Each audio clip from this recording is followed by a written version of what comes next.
Comencemos. Bienvenido. Muy bien, muchísimas gracias, Sara.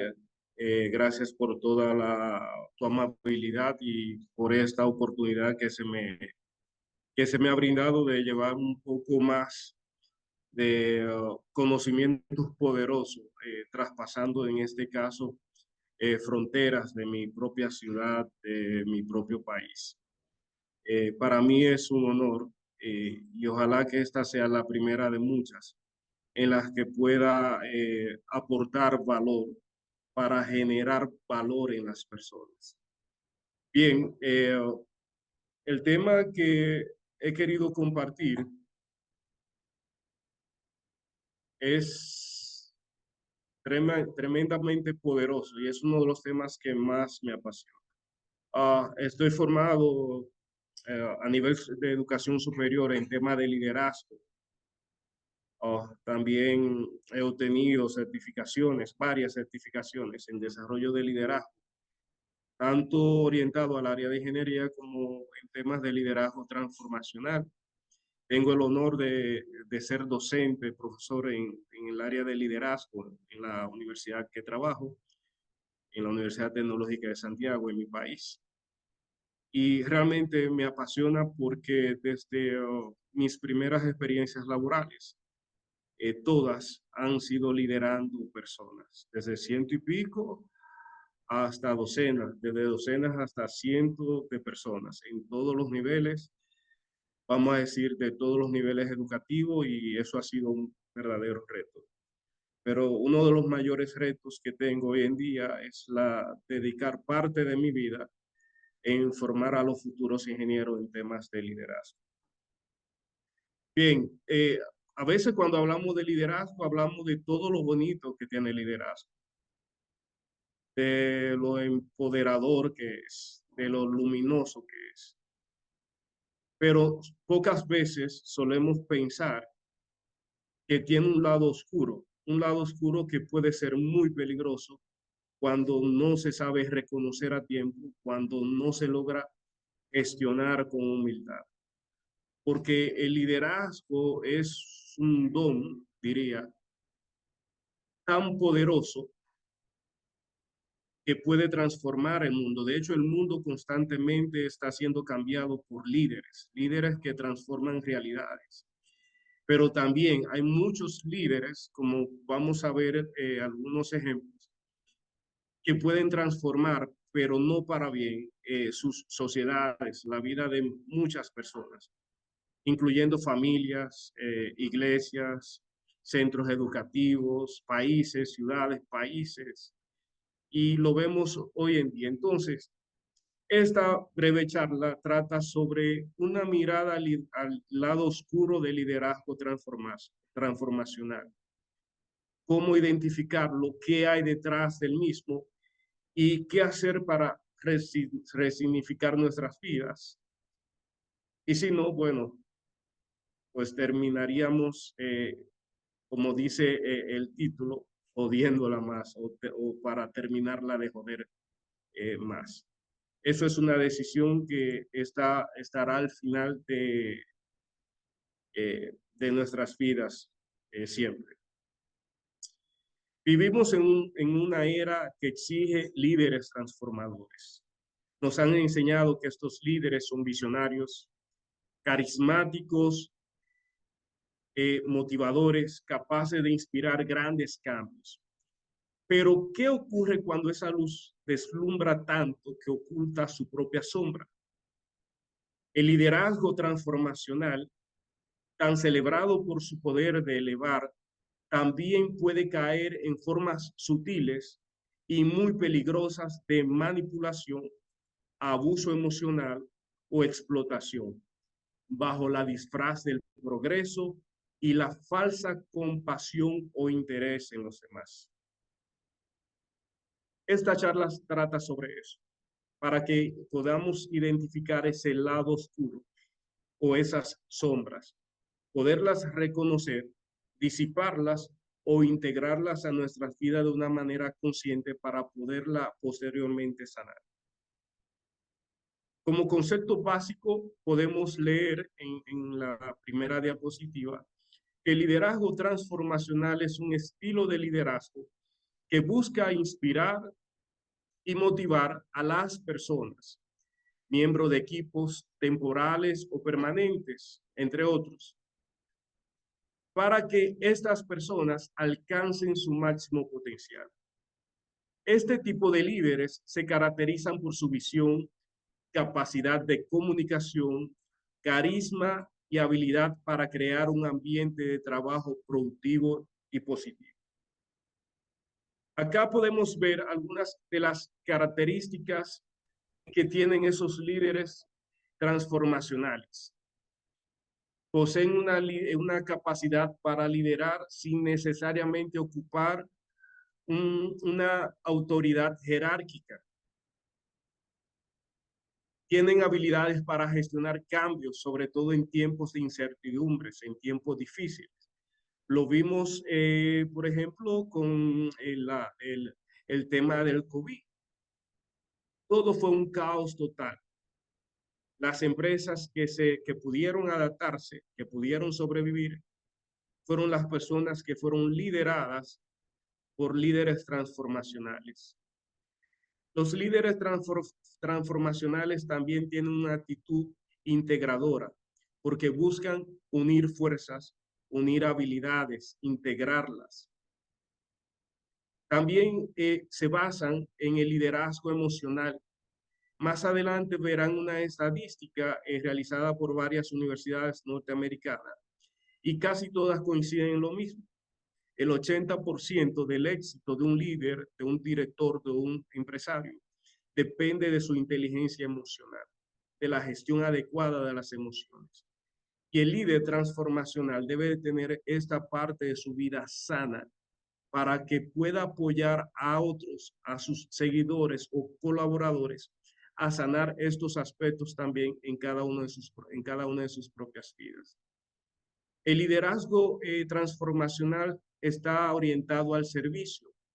Le servimos a nuestros clientes. Dice por ahí Jesús, uno de los líderes transformacionales más grandes de la humanidad, no he venido para ser servido, sino para servir. El liderazgo transformacional, el líder transformacional es un generador de compromisos, porque le da un propósito a cada uno de las vidas de sus seguidores, un propósito que en muchos casos es mayor que su propia vida, al punto como lo hemos visto, esos seguidores suelen ser capaces de hasta dar la vida por ese propósito, porque ese propósito le da valor y sentido a su existencia. Los líderes transformacionales poseen una visión sistémica, es decir, no miran una sola parte del cuadrado o del cubo, miran la figura completa. Y por eso son transformacionales, porque entienden que el ser humano no solamente es mente, no solamente es su parte cognitiva, hay una parte emocional, una parte espiritual, una parte de necesidades básicas que deben de estar satisfechas. Podemos verlo más adelante, bueno, no en esta presentación, pero pueden buscar la jerarquía de necesidades de Abraham Maslow. Y un líder transformacional se enfoca en satisfacer de alguna manera u otra o en abordar esa jerarquía de necesidades en sus participantes.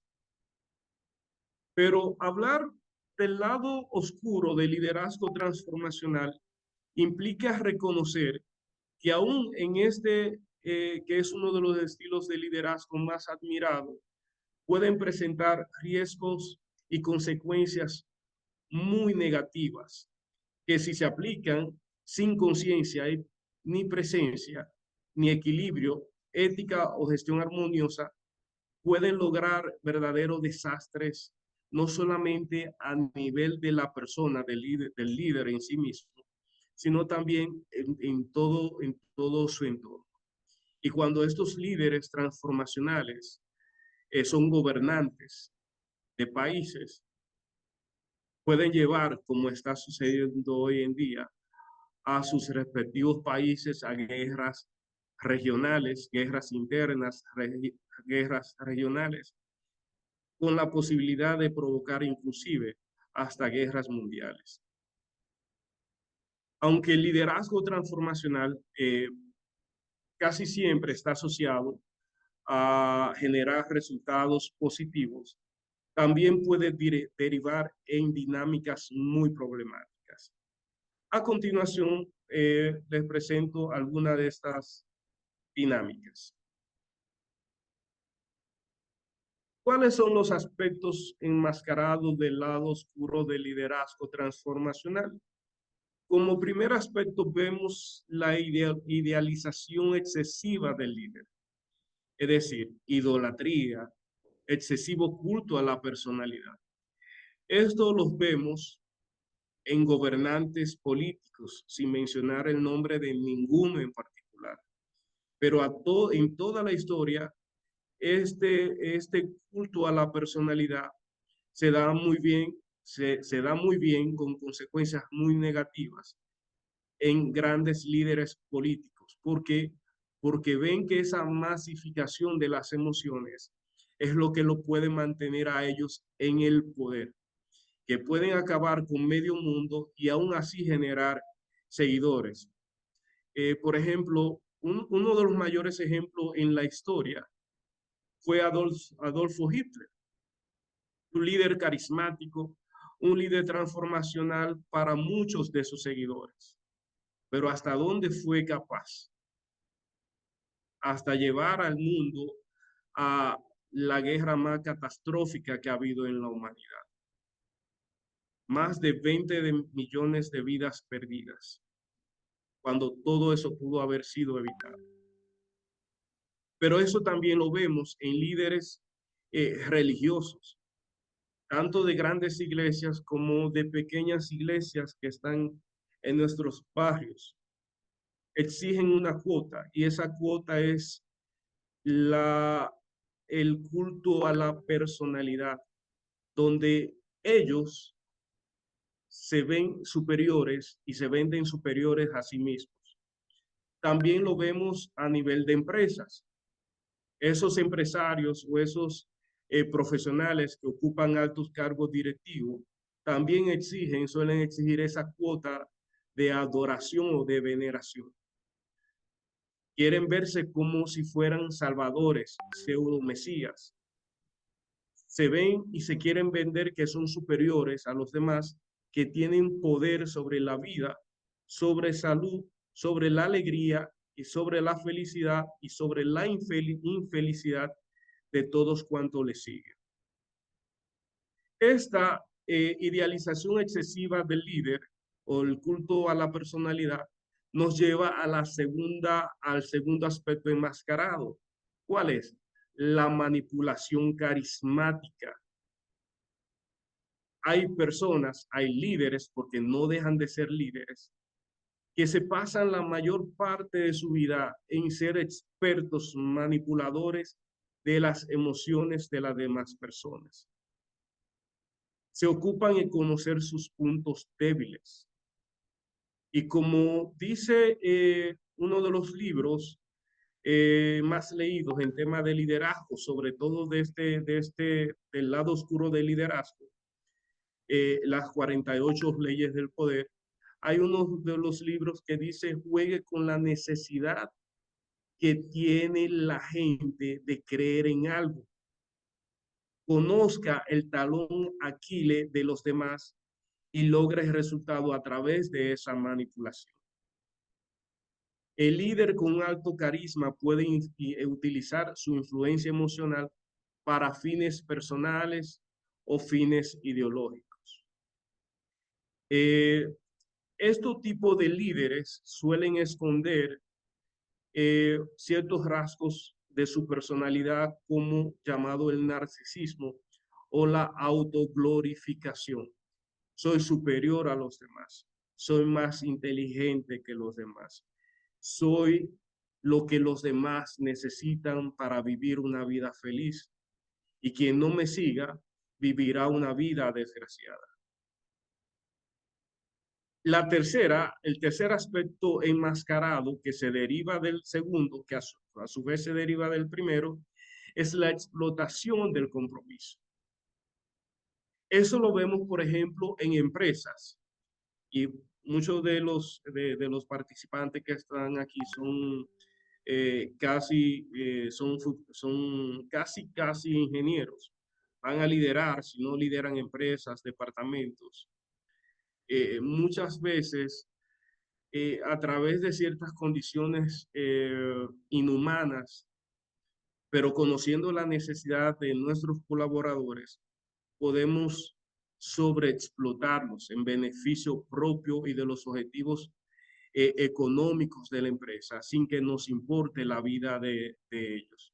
Perdemos cualquier tipo de rasgo de empatía, porque entendemos que a nosotros se nos va a juzgar o que nuestro liderazgo al final se va a medir por los números económicos que podemos dar en nuestra empresa y no por la cantidad de vida que transformamos a través de nuestro servicio. El líder transformador es un líder que se da a través del servicio, no que se engrandece a través del servicio. El aspecto enmascarado, el cuarto aspecto, es la supresión del pensamiento crítico. Esto es uno de los lados más oscuros que tiene el liderazgo. Suprimir, mermar la capacidad de pensar por cuenta propia de los seguidores. ¿Por qué? Porque si suprimimos esa capacidad de pensar, de razonar, vamos a suprimir también la capacidad de cuestionar nuestros postulados, de cuestionar nuestras órdenes. Queremos que crean en nuestras, entre comillas, verdades sin ser cuestionadas. Le decimos, no puedes cuestionarme, yo soy tu líder, yo sé lo que hay que hacer. Mi postulado es incuestionable. Si dudas, entonces no mereces estar aquí. Y lo hacemos que los devalorizamos tanto que creemos que lo hacemos creer de que es verdad. Pero eso no solamente lo vemos a nivel de empresa, lo vemos también a nivel de la familia. Cuando el esposo, en este caso vamos a poner el ejemplo del esposo, machista, arrogante, le quita la capacidad a la esposa y a los hijos de cuestionar sus comportamientos, aunque estos comportamientos sean destructivos para toda la familia. El quinto aspecto enmascarado es la inestabilidad organizacional. Como he generado, como líder, ¿verdad? Transformador, pero tóxico, he generado un culto a mi persona, a mi personalidad, he suprimido el pensamiento crítico, he prohibido que se cuestione todas mis políticas, todas mis reglas, todos mis procedimientos de trabajo. Todas las normas son verdades absolutas. Entonces hago que todo gire alrededor de mí, que todo parta de mí. Al crear esa centralización excesiva del poder, al mismo tiempo estoy dejando un vacío a mi alrededor. ¿Por qué? Porque las personas, no mis colaboradores, no serán capaces de recibir esa visión compartida que yo he generado como líder o dueño de mi empresa. Y eso lo vemos cuando el fundador en una familia empresaria fallece. Todas sus decisiones estaban tan centradas en él que al final de 20, 30, 40 años no preparó a nadie para sucederlo. Y a quienes lo preparó no les compartió sus más apreciados tesoros, o sea, su conocimiento más preciado. ¿Qué pasa con esa empresa? Ahora, ¿qué dicen las estadísticas? Que de los, vamos a decir, de los fundadores, vamos a hablar de los abuelos fundadores de empresas, cuando los hijos heredan esas empresas, del 100% mueren o desaparecen el 70% de esas empresas familiares. Pero de los hijos a los nietos, vamos a decir, termina desapareciendo el siguiente 20%. Es decir, que de los abuelos a los nietos solamente sobrevive de empresas familiares, solamente sobrevive el 10%. Pero ¿por qué? Y eso es una estadística global, por lo menos en los países de América Latina. ¿Por qué sucede esto? Bueno, precisamente por el aspecto, por el primer aspecto que vimos y que se manifiesta en este quinto aspecto, la autocracia excesiva. El sexto aspecto es la justificación por medios dudosos por fines visionarios. El líder transformacional puede tomar decisiones poco éticas, poco humanas, porque piensa en su visión y dice, el fin justifica los medios. Y como el fin justifica los medios, para yo lograr mis resultados, porque todo gira a su alrededor, para yo lograr mis resultados, entonces debo de manipular a la gente. Debo, por ejemplo, violentar el código laboral. Debo de desvalorizar a los clientes. Debo de robarle a los clientes. Por ejemplo, me da a veces risa de que cuando voy a empresas y veo el marco filosófico, eh, uno de los valores que dicen enfoque al cliente, dice servicio de calidad, dice la verdad siempre, pero resulta que muchos de esos líderes son los primeros en incentivar a sus colaboradores más cercanos a que le mientan a los clientes, a que le vendan productos defectuosos como si fueran productos buenos. Hace poco le preguntaba a una persona eh, que pertenece, sin ánimos de irrespetar a nadie, que pertenece a una iglesia cristiana. Él es vendedor y él tiene unos objetivos de ventas bastante exigentes. Y cuando hablábamos sobre esto, él me decía, ingeniero, realmente todos tenemos un lado oscuro porque como yo tengo un objetivo de venta que me he exigido por mi empresa, y si yo no cumplo ese objetivo de venta, eh, ya mi líder, mi gerente, mi jefe, ya me ha dicho que puedo perder mi empleo. Y muchas veces para lograr ese objetivo de venta, debo de mentir o debo de exagerar o debo de minimizar ciertos aspectos, ciertas cosas relacionadas a los productos con el objetivo de enganchar al cliente y que ese cliente compre sea como sea. Y yo le pregunté, ¿y cómo tú puedes integrar esa ética, la ética cristiana en la cual tú fuiste formado, que habla de no mentirás, no robarás, no, bueno, todo lo que ustedes saben, con esa exigencia de tu superior que te ha llevado y te ha abierto a las puertas de mentir si es necesario, siempre y cuando tú cumplas con sus metas numéricas de vender, de atraer, de retener?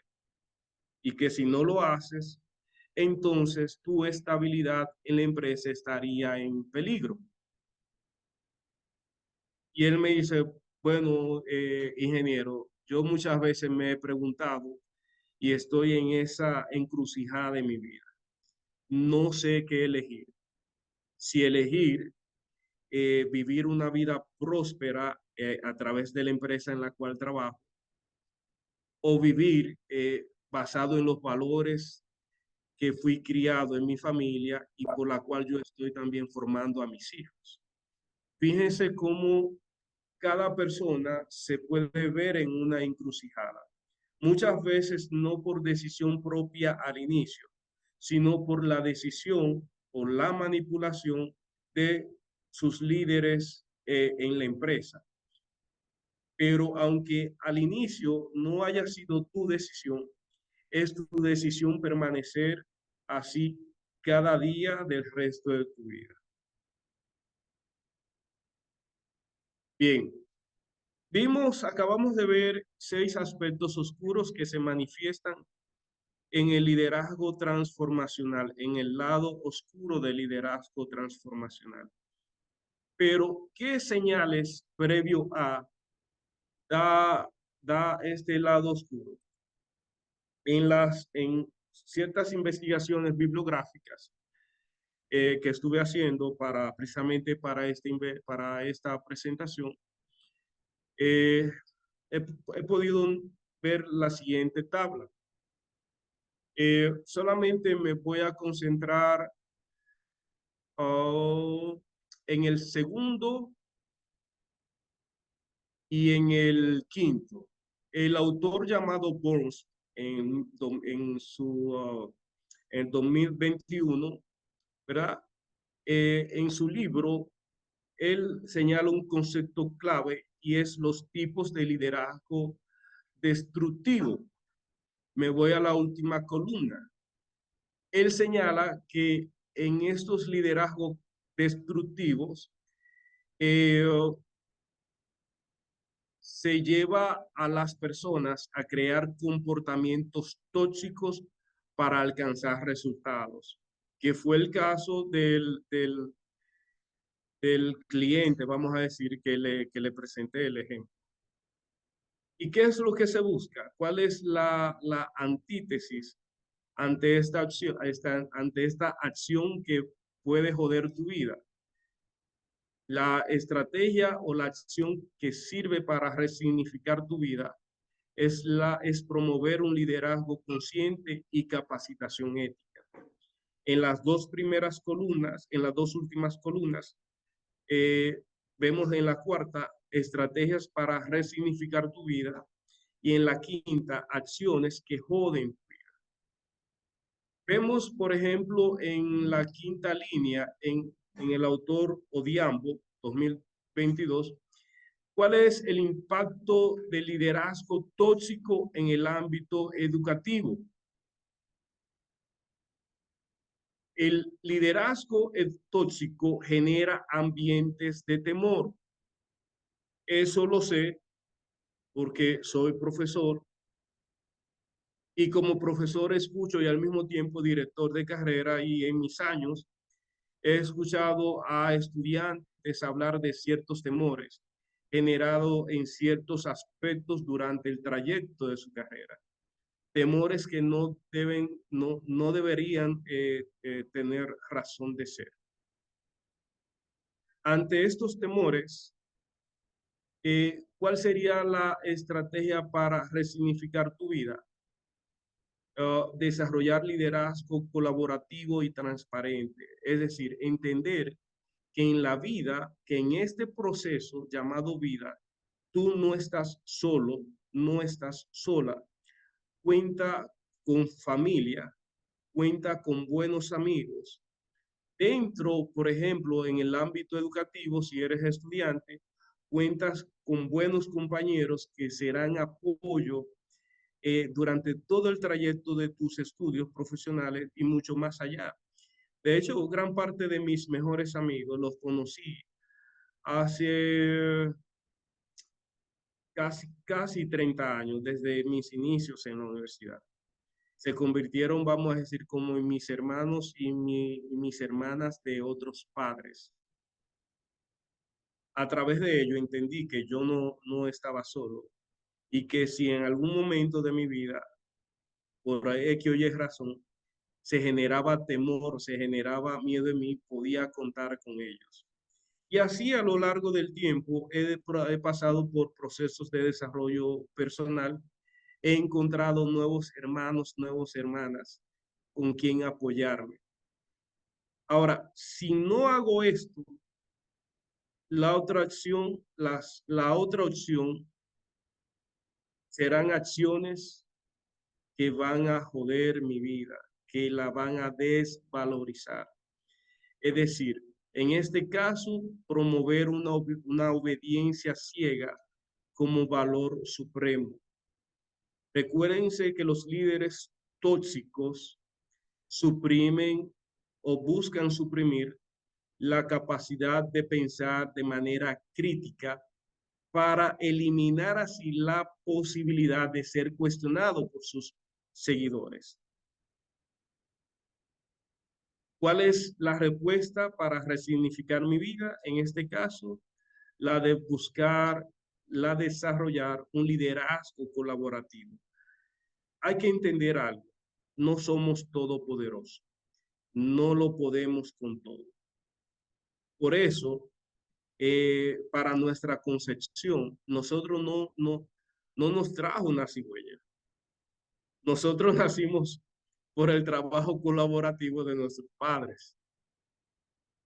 Y posteriormente a ese trabajo colaborativo se agregaron doctores cuando llegó los 9 meses de doctores, un equipo de verdad de médicos, de enfermeras. Y toda nuestra niñez estuvimos en manos de nuestros padres, de nuestros tutores, de nuestros hermanos, tíos. Es decir, siempre fuimos parte de un equipo de trabajo. Pero de adultos se nos olvida. Pensamos que podemos con todo, que podemos cargar con todo, y eso no es así. Cualquier pregunta que quieran hacer, al final va a haber una sesión de preguntas orales, pero mientras tanto también pueden hacer preguntas o comentarios escritos a través del chat. Y así, si hay algún comentario con relación a alguna de las diapositivas que esté tratando en el momento o que ya haya pasado, podemos hacer una pausa y hacer una mayor aclaración. Bien, uno de los autores que mencioné en la tabla anterior, es Steinman. Ahí está la referencia para quienes quieran buscarla y comprobar la veracidad. Él cita, una de las citas poderosas de este libro sobre liderazgo pseudo transformacional es la siguiente. El liderazgo pseudo transformacional carece de autenticidad ética, aunque utilice la retórica del cambio y la motivación. ¿Qué significa esto? Que si ese líder pseudo transformacional es su jefe, ¿usted puede cuestionarlo? Sí, usted puede cuestionarlo. No solamente usted puede cuestionarlo, usted debe de cuestionarlo. Cuando las decisiones, las acciones de su líder, de su jefe, de su gerente, vayan en contra de los valores y principios que rigen la vida suya, la vida de sus compañeros. Cuando esas decisiones de ese pseudo líder, o no pseudo líder, porque realmente no deja de ser líder, de ese líder pseudo transformacional, empiece a crear conflictos innecesarios. Los conflictos son buenos, pero solo los necesarios, porque los innecesarios dividen, crean guerras internas, desvalorizan los equipos de trabajo. Y muchos líderes pseudo transformacionales utilizan esta falta de ética como, vamos a decir, como la estrategia de uno de los emperadores romanos que decía, divide y vencerás. Si mantengo a todo mi equipo dividido, los voy a poder dominar a cada uno de ellos de manera individual. porque cuando están unidos, cuando están integrados, pueden hacer una fuerza mayor que la influencia que yo ejerzo de manera individual sobre ellos. Esto es un comportamiento para nada ético, aunque me ayude a mí o me apoye a mí como líder, como dueño de empresa, como gerente departamental, a alcanzar resultados económicos o cuantitativos. O muchas veces no me interesa el resultado económico, sino más bien llenar mi propio ego de superioridad. Porque los líderes pseudo transformacionales, lo vamos a ver más dentro de poco, son personas que tienen su ego, lo tienen, necesitan o requieren sanar su ego. Tienen su ego enfermo, desequilibrado. Por ejemplo, sobre esta cita, aquí les puse un ejemplo. Un gerente de una ONG eh, promueve una visión de justicia social, pero decide unilateralmente todas las decisiones importantes y desvía fondos económicos, manteniendo una imagen pública impecable. En todos nuestros países hemos sido testigos de eso. Casi a diario salen en las noticias de ONG, es decir, de organizaciones sin fines de lucro, que los fondos que reciben de los contribuyentes los desvían para cuestiones más personales o cuestiones que no tienen nada que ver con la naturaleza para la cual fue creada esa institución. Ahora, la institución no son las paredes, no son las mesas de escritorio. La institución la componen las personas, desde los líderes, quien toma las decisiones, hasta lo de cargos menores.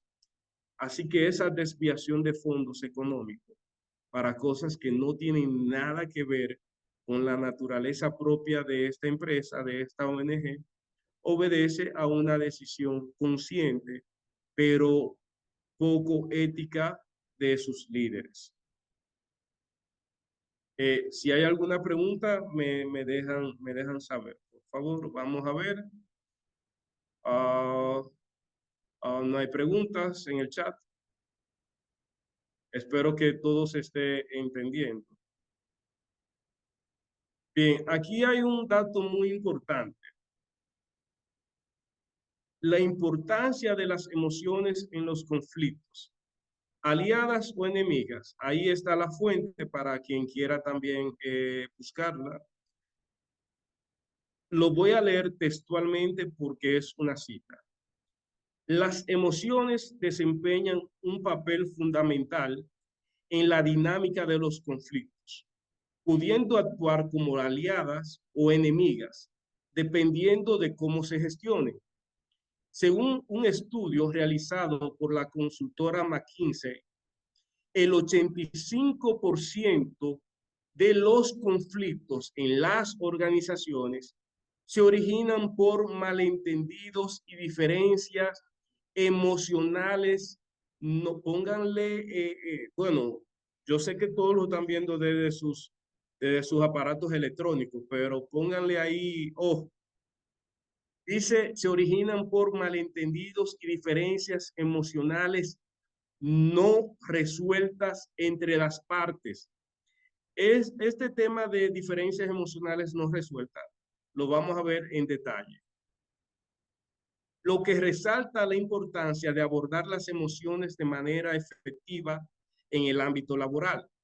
Por otro lado, investigaciones de la Universidad de Harvard revelan que el 70% de los líderes considera que la inteligencia emocional es más importante que el coeficiente intelectual en la resolución de los conflictos interpersonales.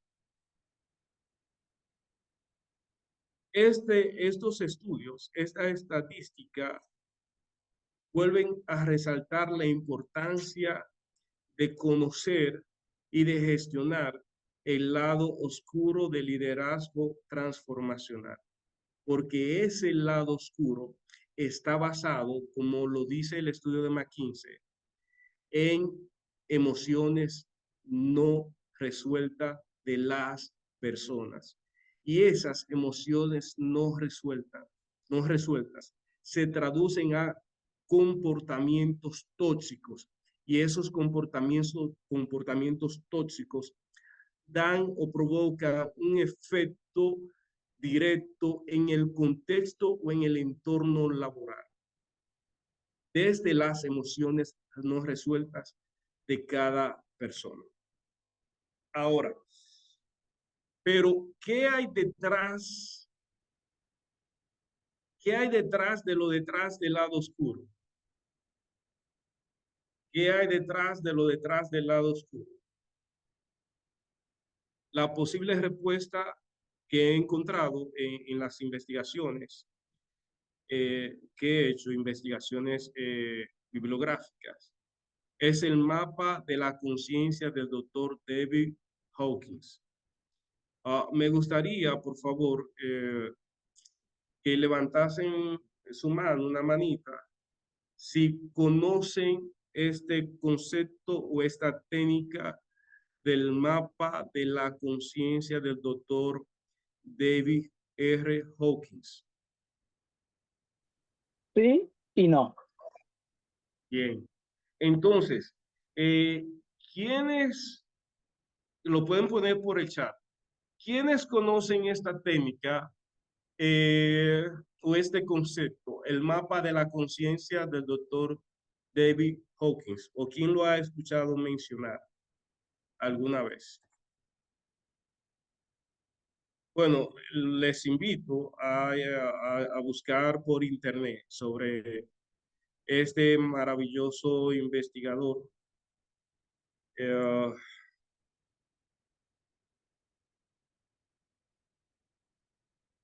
David Hawkins fue médico psiquiatra por la Universidad de Wisconsin. Fue director clínico del Instituto de Investigación Psiquiátrica de North Nassau, en Nueva York. También fue miembro vitalicio de la Asociación Psiquiátrica Americana. Su enfoque clínico integraba elementos de la psicoterapia tradicional, la psicología humanista y prácticas espirituales no convencionales. Usted diría, pero ¿por qué hablar de prácticas espirituales no convencionales? Vamos a ver el por qué en la siguiente diapositiva.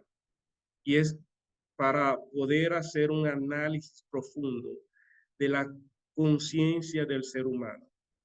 No podía solamente basarse en la ciencia tradicional lógica, sino que también debía de abordar lo que nosotros conocemos como espiritualidad e integrarlo a los estudios de psiquiatría y de comportamiento humano que de por sí ya él era experto. Tuvo una carrera por más de 50 años. Su libro más famoso se llama El poder contra la fuerza. Yo participé de un taller sobre ese libro, un curso taller. Y después que hice el curso taller me interesó tanto que encontré el libro gratis por internet. Estaba gratis por internet, así que no tuve más remedio que bajarlo. Pero miren, es maravilloso. Yo los invito a ustedes que busquen ese libro. O hay también muchos videos de YouTube que hablan sobre eso, sobre el poder, la fuerza contra el poder de David Hawkins. ¿Cuál es la respuesta a la toxicidad del liderazgo transformacional? O mejor dicho, a la toxicidad del lado oscuro del liderazgo transformacional. Aquí está frente a ustedes la respuesta.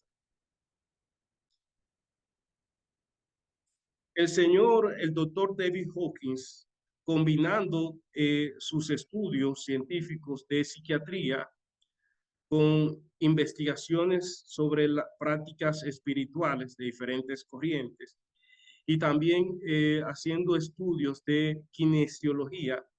La kinesiología es la disciplina que estudia el movimiento o los movimientos del cuerpo, tanto externos, o sea, musculares, como a nivel interno. Él desarrolló un test, le llaman test muscular, o no lo desarrolló. Este test ya existía, todavía se aplica más bien para fines de conocer, por ejemplo, enfermedades, condiciones musculoesqueléticas de la persona, pero él lo integró a las prácticas espirituales y estas a su vez a sus estudios de psiquiatría. Y parte del resultado de toda esta investigación es este cuadro que ustedes ven ahí. Muchos investigadores no están de acuerdo porque no entienden cómo él integró, él hizo un estudio vibracional. Recuérdense que desde la física cuántica se entiende y se ha comprobado que todo es energía. ¿Por qué todo es energía? Porque todo se compone de moléculas, toda la materia, todo lo que es inmaterial también se compone de moléculas. La molécula se compone de átomos y las partículas subatómicas más conocidas son protones, neutrones, electrones. Y cuando estas partículas subatómicas se descomponen, entonces lo que se desprende es energía. Todos los átomos tienen una frecuencia vibratoria porque siempre están en movimiento, siempre, de cualquier objeto. Puede ser una pared, puede ser un animal, puede ser un ser humano, qué sé yo, vamos a decir la llave de mi vehículo. Bueno, todo a nivel molecular vibra.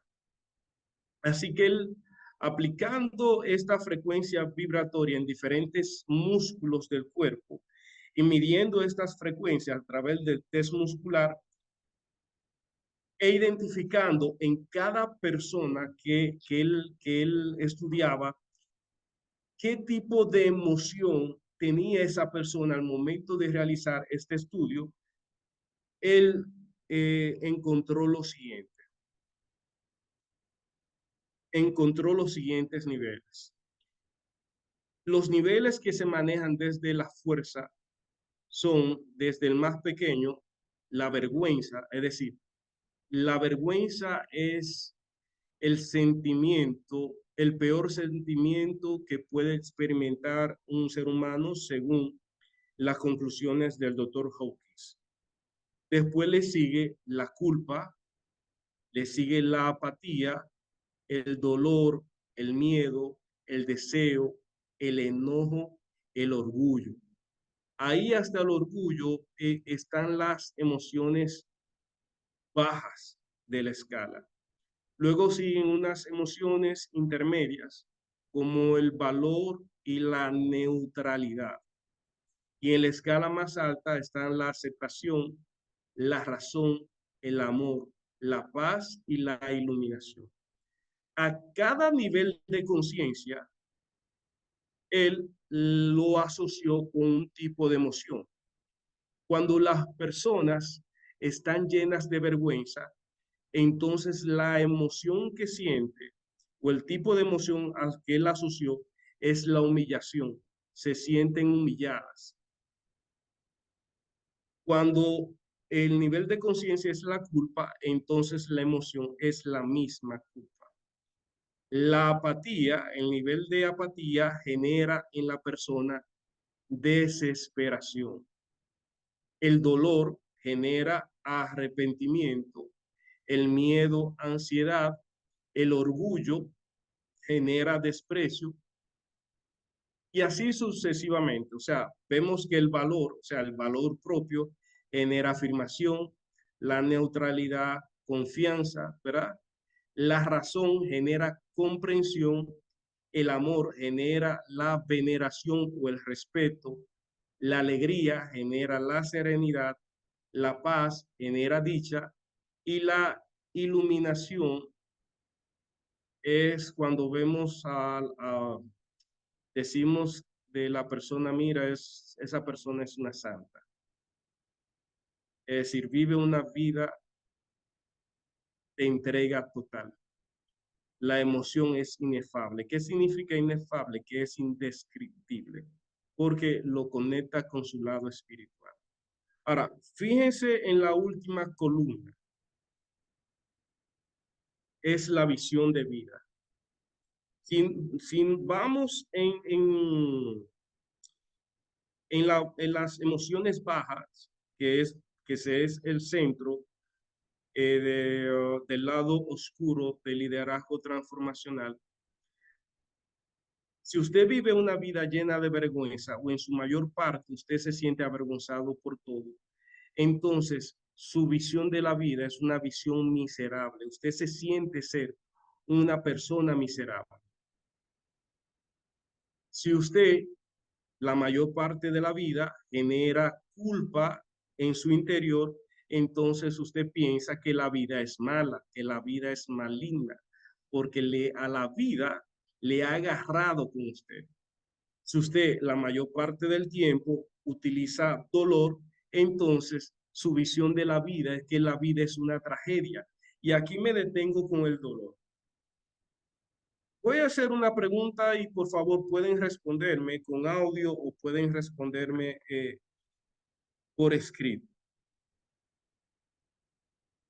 ¿En qué se parecen y en qué se diferencia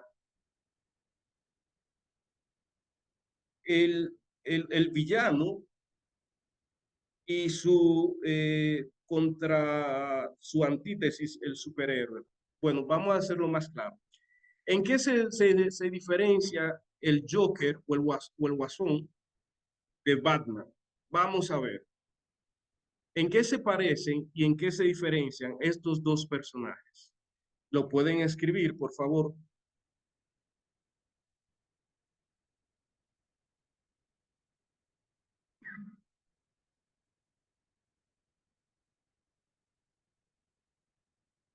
Bueno, dice Angeli que uno es bueno y que el otro es malo. Oswaldo dice que el Joker busca su bien personal y el Batman en ayudar a los demás. Vamos por ahí, Oswaldo. Christian dice en su intención y propósito a la hora de accionar. Gracias, Christian. Gracias. Gracias. El Joker y Batman son las dos caras de la misma moneda. Si ustedes buscan la historia de los dos, dice Mora, el Joker busca el desorden y Batman busca el orden y la justicia. Si usted busca la historia de ambos, ambos sufrieron pérdida. La pérdida sobre todo de la figura paterna cuando eran niños. Pero el Joker tomó su dolor y dijo, como el mundo me ha provocado dolor, yo le voy a provocar dolor al mundo para que sientan lo que yo siento. Pero Batman, que también sufrió el dolor de perder a sus padres, sobre todo su figura paterna, se dice a sí mismo, como el mundo me ha provocado dolor, yo voy a tomar ese dolor, le voy a dar un nuevo significado a mi vida para que el mundo no sufra dolor, o por lo menos que sufra lo menos posible. Batman y Joker son las dos caras de la misma moneda. Y viéndolo en este aspecto, piensa en todo el dolor que has pasado en tu vida, en todas las circunstancias que has atravesado, que estás atravesando. Circunstancias que en muchos casos no se lo desearías ni a tu peor enemigo. ¿Qué estás haciendo con esa circunstancia? ¿Cuál es el propósito que le estás dando a ese dolor? Ese propósito está relacionado con llevar orden y justicia, o ese propósito te está llevando a generar desorden. Primero, desorden en tu propia vida. Segundo, desorden en la vida de las demás personas. Seguimos con el miedo. Si usted vive si usted está mayormente en nivel de conciencia del miedo, su visión de la vida es que es atemorizante. Tengo miedo de salir de día porque me pueden atracar. Tengo miedo en montarme un vehículo porque puedo tener accidentes. Tengo miedo de salir de noche porque me van a atracar. Tengo miedo de comerme una pizza porque va a aumentar la grasa y me va a dar un ataque al corazón. Tengo miedo de comer lechuga porque voy a pasar hambre. Tengo miedo, tengo miedo, tengo miedo. Si usted como líder, su nivel ha estado en el deseo, entonces su visión de la vida es que es decepcionante. ¿Por qué? Porque se ha dado cuenta de que la vida nunca podrá satisfacer ninguno de sus deseos. Así que usted vive decepcionado de la vida y vive decepcionado de los demás porque el deseo lo lleva a generar falsas y altas expectativas de las demás personas. Si su nivel de conciencia es el enojo, la emoción que genera es odio, entonces usted se vuelve antagonista y ve que también que la vida es antagonista, es decir, a la vida le ha cogido con usted, a mi madre le ha cogido conmigo, a mi vecino le ha cogido conmigo, al profesor Carlos Felipe le cogió conmigo también. Es decir, a todo el mundo le coge conmigo. Yo no sé por qué yo nací en esta vida, porque no sé lo que le he hecho a todo el mundo, porque todo el mundo le ha cogido conmigo. Es decir, yo veo a todo el mundo como antagonista, pero es que yo vivo desde el enojo. Y como la última del nivel de conciencia más bajo es el orgullo, entonces vivo una emoción desde el desprecio. Mi visión de la vida es que es muy demandante. Siempre tengo que dar más, siempre tengo que dar más. Pero ese dar más para mí significa sacrificio, significa también estar enojado, significa que vivo agotado, significa que no vivo descansando, significa que soy un mártir. Cualquier pregunta la pueden hacer, no me dejen hablando solo, por favor.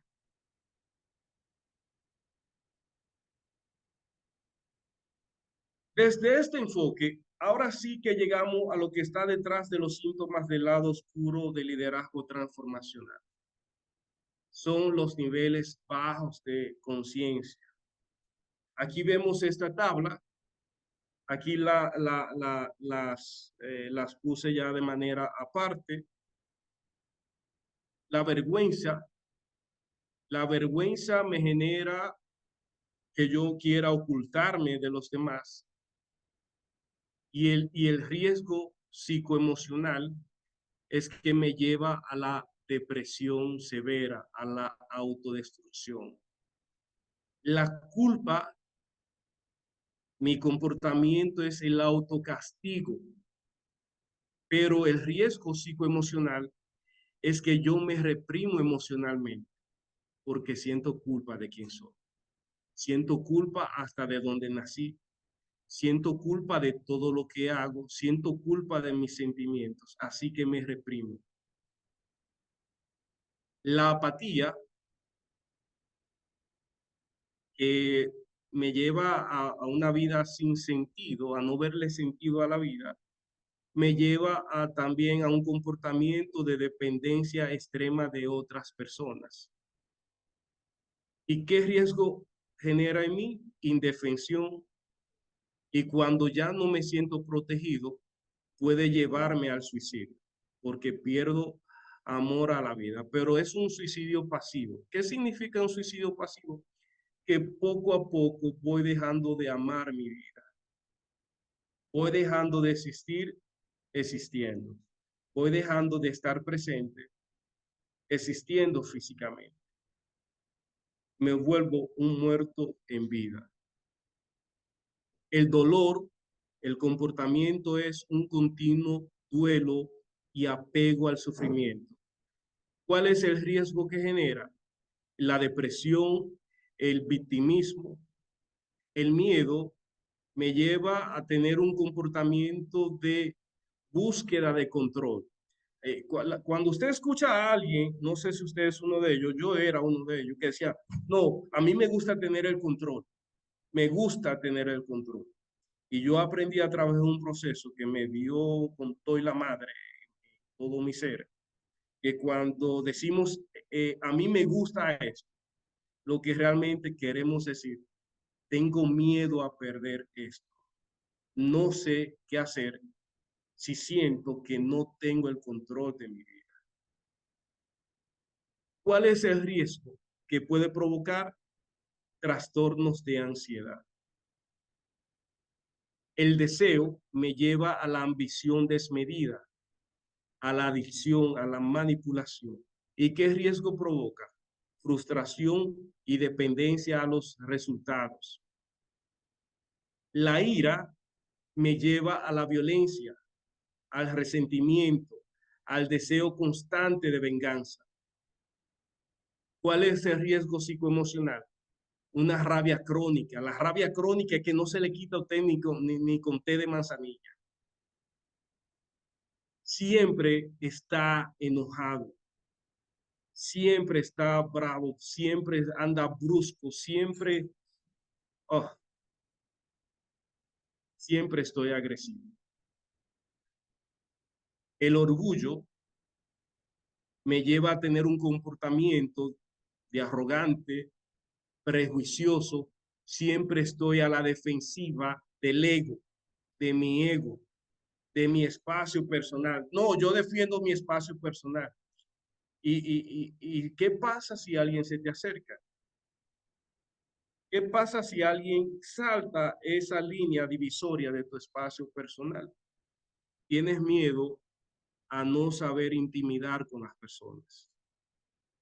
Y eso te lleva a tener narcisismo, intolerancia, ceguera emocional. Ya casi estamos terminando. Aquí, por ejemplo, vamos a tomar el miedo. El efecto psicológico es que estimula en las personas la necesidad de control y paraliza a las personas a la acción. Por ejemplo, personas obsesionadas con enfermedades, fraudes, abandono. Ya casi finalizando, tenemos lo siguiente, tenemos dos opciones para elegir. Con todas las emociones que están por debajo de 100, son los estados de conciencia principales son la vergüenza, la culpa, la ansiedad, la apatía. ¿Qué acciones en sentido general puedo tomar para resignificar mi vida? Es decir, para darle un nuevo propósito a mi vida, un nuevo sentido a mi vida. Primero, la intervención terapéutica. Es decir, si usted entiende que debe de ir a psicólogo, a psiquiatra, neuropsiquiatra, psicoterapeutas, vaya. Lo primero es ponerse en manos de profesionales. Lo siguiente es perdonarse a sí mismo y perdonar a los demás. Es decir, practicar el soltar. No es que yo perdono pero no olvido. Sí, es cierto. Quien perdona de verdad no olvida, pero no recuerda con dolor, no recuerda con rabia, no recuerda con amargura. También podemos trabajar apoyarnos en trabajos, en buscar eh, equipos, apoyo en familia, amigos que sean maduros emocionalmente, personas que hayan pasado por esa situación y que hayan salido. Claro, cada camino es diferente, pero todos somos seres humanos, tenemos una misma naturaleza. ¿Qué acciones en estas niveles bajos, debajo de 100, nos pueden joder la vida? El autoaislamiento, la desvalorización personal, la falta de amor propio, el pensamiento suicida, la humillación pública, es decir, me humillo públicamente. Por ejemplo, cuando me emborracho en una fiesta, eso es una autohumillación pública. Se lo digo porque yo lo hice muchas veces y no sabía qué era lo que yo escondía. Quería disfrazarlo de que estaba viviendo mi vida, pero lo que realmente sentía era vergüenza de mí mismo.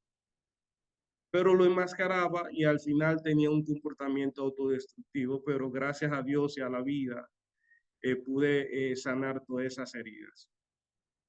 Con las emociones que están de ser de 100 a 200, en el cual están el deseo, la ira, el orgullo. ¿Cuáles son las acciones que resignifican nuestra vida? Aceptar la responsabilidad sin juicio ni culpa y podernos reconciliarnos con el pasado, con nuestro pasado. Ahora, si no elegimos esa opción, están la otra opción, las acciones que van a joder nuestra vida. El autocastigo, revivir errores, victimizarnos siempre y siempre culpar a otras personas. Como conclusión, cuando se rasga el velo del carisma y se observan los impactos ocultos del liderazgo mal encausado, no queda más que asumir una verdad urgente. Todo líder lleva una sombra y es su responsabilidad iluminarlo. El lado oscuro del liderazgo transformacional no es una excepción marginal, sino una posibilidad eh, latente en cada intento de influir, motivar o transformacionar sin conciencia plena. No basta con tener visión, se requiere humildad. No basta con inspirar, se requiere integridad. No basta con emocionar, se requiere de autocuración. El doctor David Hawkins nos ofrece una brújula poderosa, el mapa de la conciencia. Este mapa no mide resultados externos, sino es como un examen de honestidad de nuestros estados internos. Desde la vergüenza al amor, del miedo a la paz, cada decisión, cada palabra tiene un impacto invisible que moldea realidades en infinidad de vidas. En un mundo que clama por líderes auténticos, yo particularmente les invito a mirar hacia adentro, a calibrar tu liderazgo, no por la admiración que puedes generar en ti y en los demás, sino por el nivel de conciencia que expande, porque el verdadero liderazgo es un acto de entrega espiritual. No busca seguidores, sino personas conscientes y presentes. Termino con la siguiente frase. Lo que sostiene al universo es el poder del amor. Doctor David R. Hawkins en su libro Letting Go o Dejando Ir. Paz a todas las personas de buena voluntad. Muchísimas gracias. Bueno, sin palabras, ha sido para nosotros un honor tenerlo acá. Y yo les voy a invitar en estos pocos 10 minutos que nos quedan, 10, 15 minutos, a que todos los que están conectados puedan aperturar sus cámaras y sus micrófonos para que todos puedan participar. Y estoy segura que muchas personas podemos tener muchas preguntas porque sinceramente hay mucho que aprender. Así que bueno, también como parte de una dinámica, les invito a que todos los que están conectados puedan prender sus cámaras también en agradecimiento a nuestro ponente que magistralmente nos ha presentado un tema súper interesante, digno de ser valorado y también de ser vuelto a escuchar. Así que bueno, les invito a que todos puedan prender sus cámaras y sus micrófonos si son tan amables. Preguntas, por favor. Yo creo que hasta puedo exonerar algún trabajito por ahí, quien haga alguna pregunta.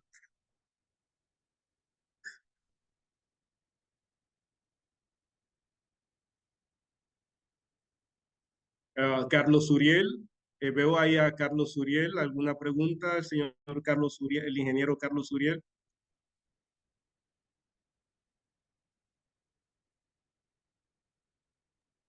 Pueden prender sus cámaras y sus audios. Ok.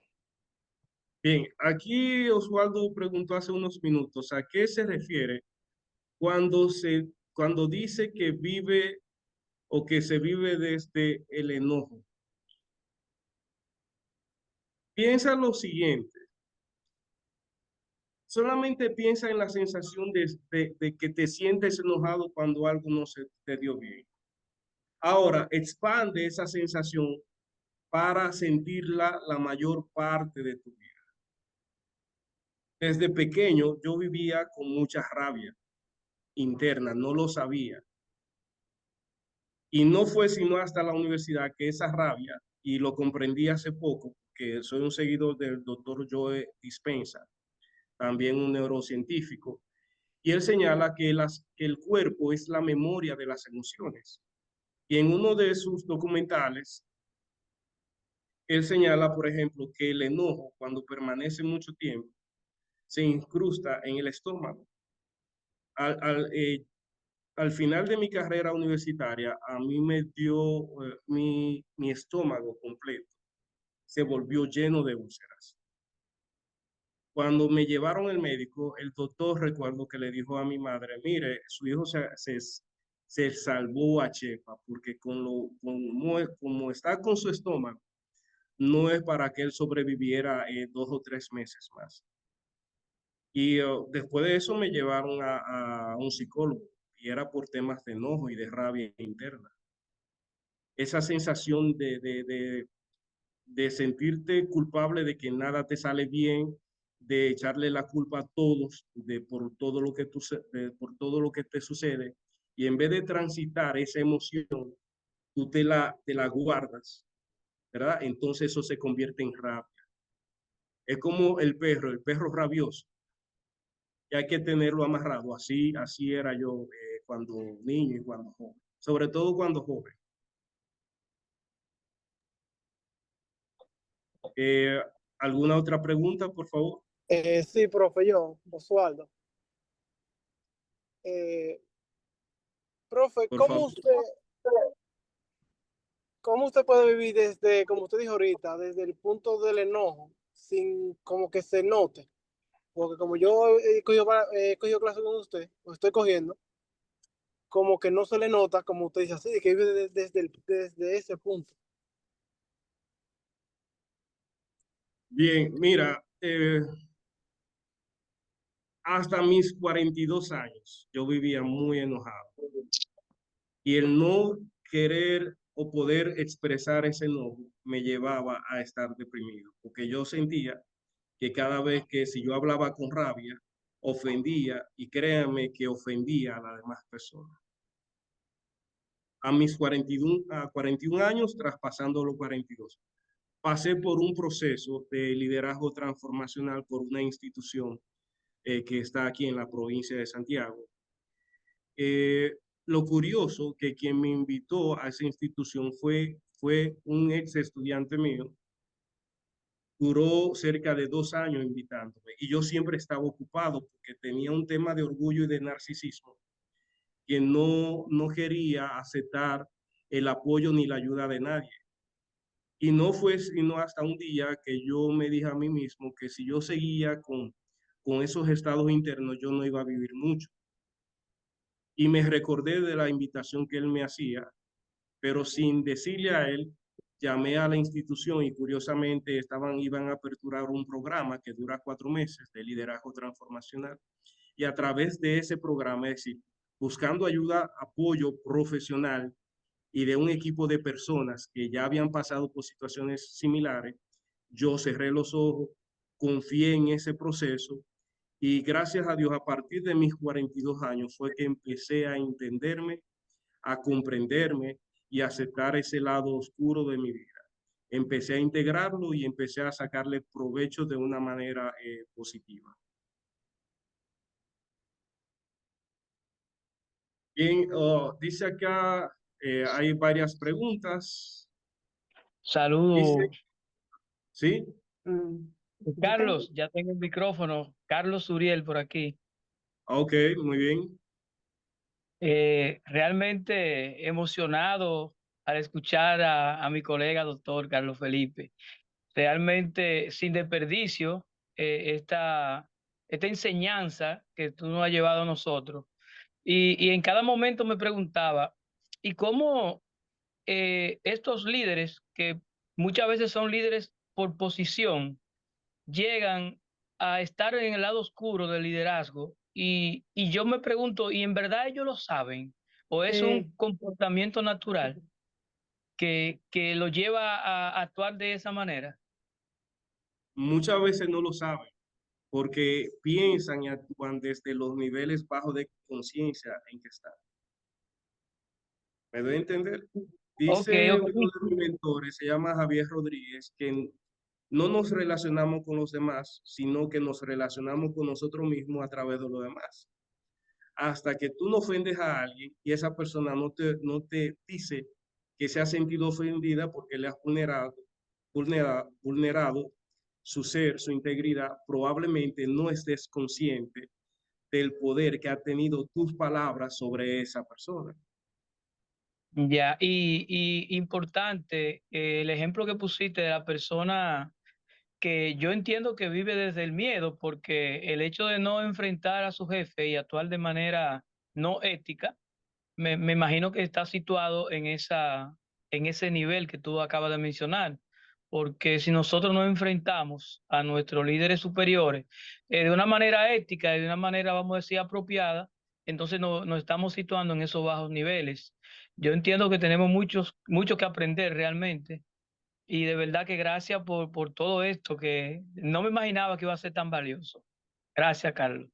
Muy bien, hay algunas preguntas escritas. Dice que yo, yo me ¿qué puedo ver papel con juega? una. ¿Cómo? Yo no me quiero ir sin una. Quiero Ah, ok, aprovechar la oportunidad.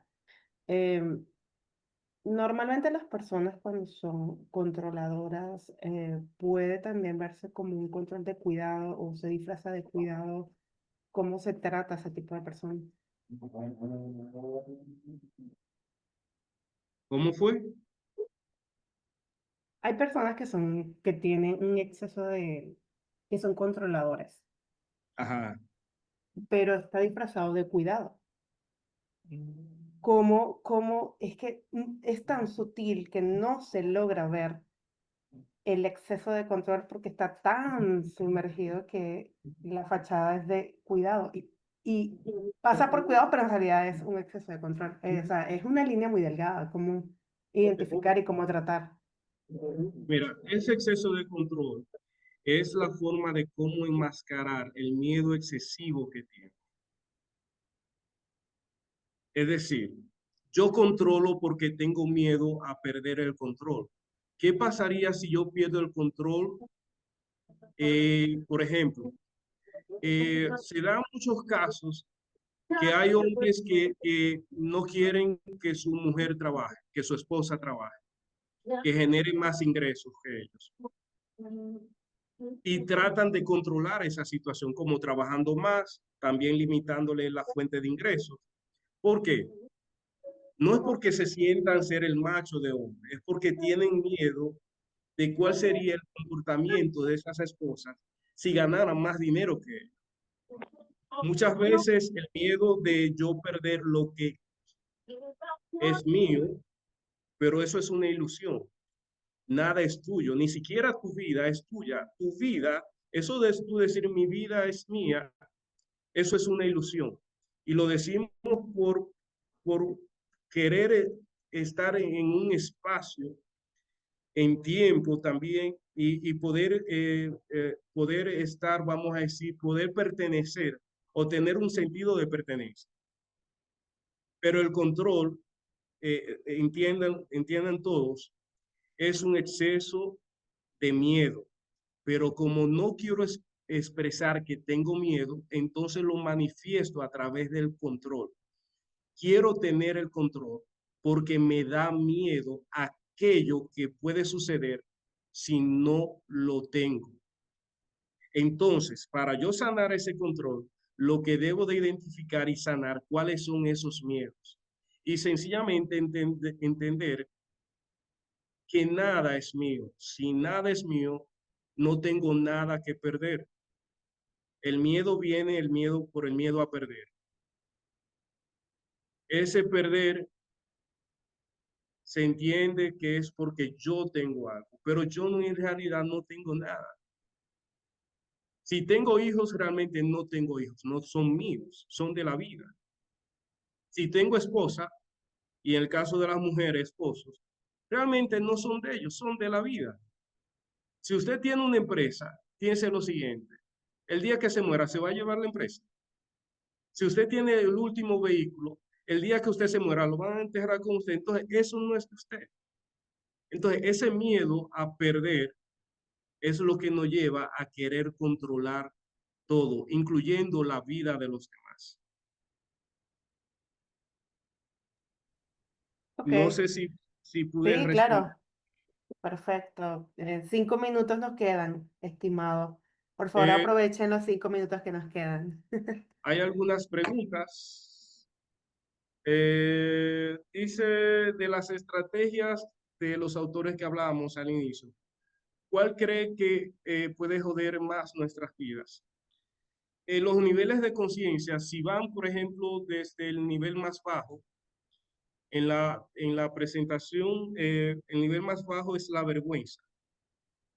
En la medida que voy subiendo la frecuencia, voy subiendo los niveles hasta llegar al nivel de iluminación. Mientras más bajo sea el nivel, más peligroso es. ¿De acuerdo? Así que, pero puede ser que ya usted transitó la vergüenza y usted está en el nivel de orgullo. Ya la vergüenza no va a joder su vida. Lo que va a joder es tener un falso orgullo que lo va a llevar a ser una persona narcisista, prepotente, usted que no siente vergüenza por nada. Entonces, siempre concéntrese, trate de identificar cuáles son los niveles más bajos. En la medida que usted vaya sanando esos niveles, entonces va pasando a los siguientes niveles. Eh, Dice cuáles libros o recursos. Bueno, les mencioné uno, del poder a la fuerza o la fuerza contra el poder del doctor David Hawkins. Ese libro, aunque se vende en Amazon, algunas páginas lo han liberado y lo pueden, si quieren, no digo que lo hagan, lo pueden descargar gratis. Dice aquí, Mercy, dice, para mí juega un papel muy fundamental porque te permite conectar con tu verdad, de verdad con tu equipo, entender sus emociones y guiarlo con empatía, no solo con autoridad. Así es, Mercy. Tienes toda la razón.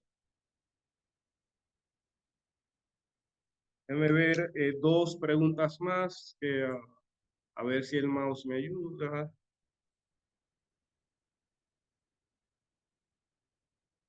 Dice, ¿cómo se puede ayudar a una persona que tiene todas las características del mal liderazgo y pues como competencia quien se lidera de manera saludable?